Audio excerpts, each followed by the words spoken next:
longer than usual edition of This Month in Nerdery. ChatGPT was released a few months ago, and since then, it's been all over the internet. It's about time that I do some nerdery about it. We've had AIs that could write text for a while, and they used to be built on a type of deep learning called recurrent neural networks. These are trained to write words based on the previous word that they just wrote. Essentially, the Bear Grylls of deep learning architectures. But because they don't have larger context, they'll often make sentences where every pair of words sounds reasonable, but when it's read all at once, it's absurd, in sometimes weird, and often hilarious ways. There's one blogger I love who will train these things on specific types of media and then have them write stories. Here's an excerpt from a model that was trained exclusively on Batman comics. Right before this segment, Joker has just given Batman a gift. Batman opens the present since he is a good guy. Here's the coupon for new parents. But it's expired. Transformer models are the new improvement on top of recurrent networks. They work by looking at the entire input at once. They convert a sentence into a vector of numbers representing the words, and a second vector representing the context of those words within the sentence. By looking at the entire input at once, transformer methods are much better than these old recurrent networks. ChatGPT is really just this concept on steroids. It looks at full paragraphs or even whole articles all at once as input, and it's been trained on an absolutely absurd amount of data from sources all over the internet and printed media. The results are impressive, but there's also a ton of problems. One problem is it's causing students to use ChatGPT to write assignments for them. And because it's novel material, it isn't getting flagged by the cheating filters, leading to teachers to have to change their curriculum to get ahead of the AIs, such as writing English assignments on argumentative personal essays about which images contain traffic lights. Another problem is that it quickly went the way of every AI that is trained on unfiltered content from the internet, and it pretty much immediately became a racist dumpster fire right after release. Usually when this happens, the other companies will just shut the whole thing down. But OpenAI tried to keep it up by just adding a set of filters. But the filters they added were way too strict. Like if you try to ask it what religion the first Jewish president will be, it'll essentially just refuse to answer. So they didn't teach it to be woke. The filters just make it refuse to talk about anything related to PC content. You know, pretty much like any other closeted racist. But the worst problem with the filters is that as this kind of thing gets more prevalent, I'm worried that eventually the best way to prove that you're a human will just be having the ability to say fucked up shit.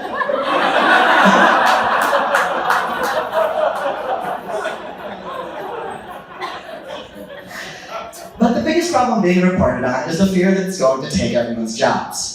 For software engineering, ChatGPT has been shown to produce programming code that can be debugged much faster than just writing it from scratch. Programmers are worried because coding, of course, is the modern-day equivalent of hitting rocks really hard with a hammer, and we all know what happened to John Henry.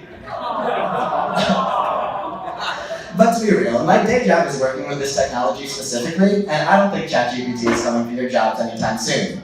While it's amazing at generating responses, it's really just regurgitating content that looks like things it's seen before. So sometimes it makes combinations that work statistically, but don't really work if you look deeper than its surface level.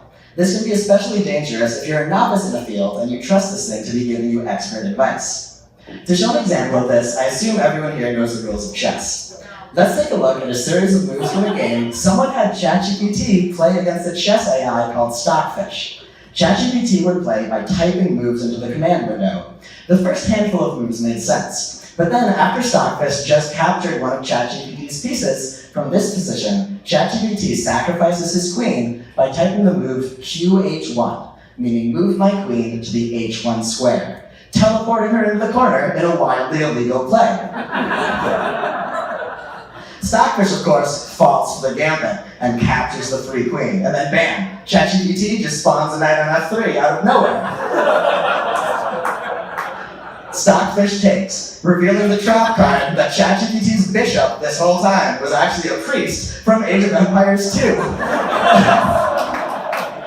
Which has the ability to convert enemy pieces, and the queen is now his. The most devastating loss of a queen since September.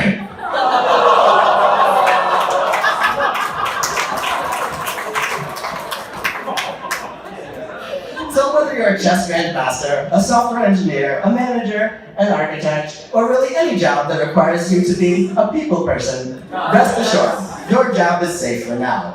However, in a horrible twist of fate, if you're creative, you should be worried because AI might actually be coming for you.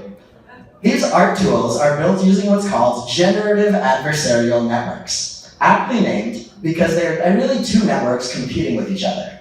One is a generator network, which takes random noise as input, and then turns that random noise into the format of the data it's trying to replicate, such as drawings. Meanwhile, a discriminator network is looking at samples and determining which are real.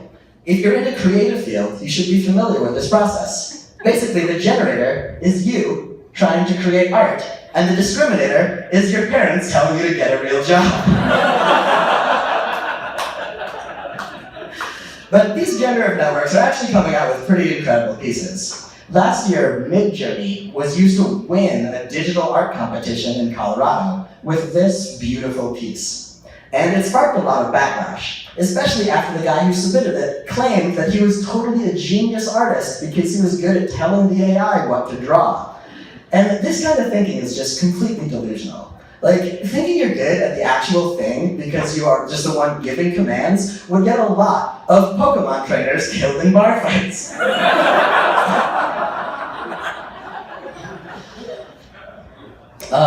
But I read that back in the 19th century, when cameras were first invented, painters were pissed, and art was ruined with the invention of the photograph. So maybe we just need a new category for AI art, the way we have a category for photography now. And maybe also the reverse, with a category for humans trying to replicate the way AI draws hands. Because just what the actual fuck?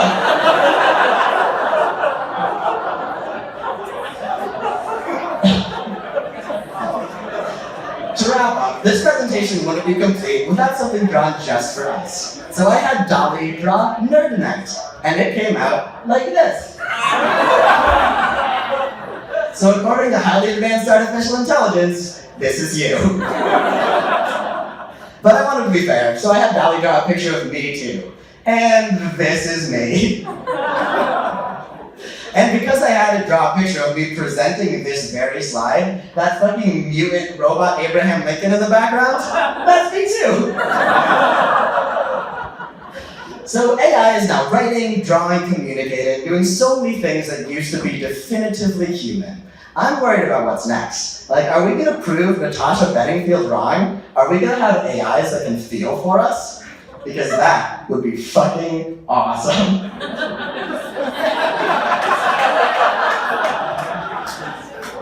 And with that, let's get the real show started. Please give it up for Russ.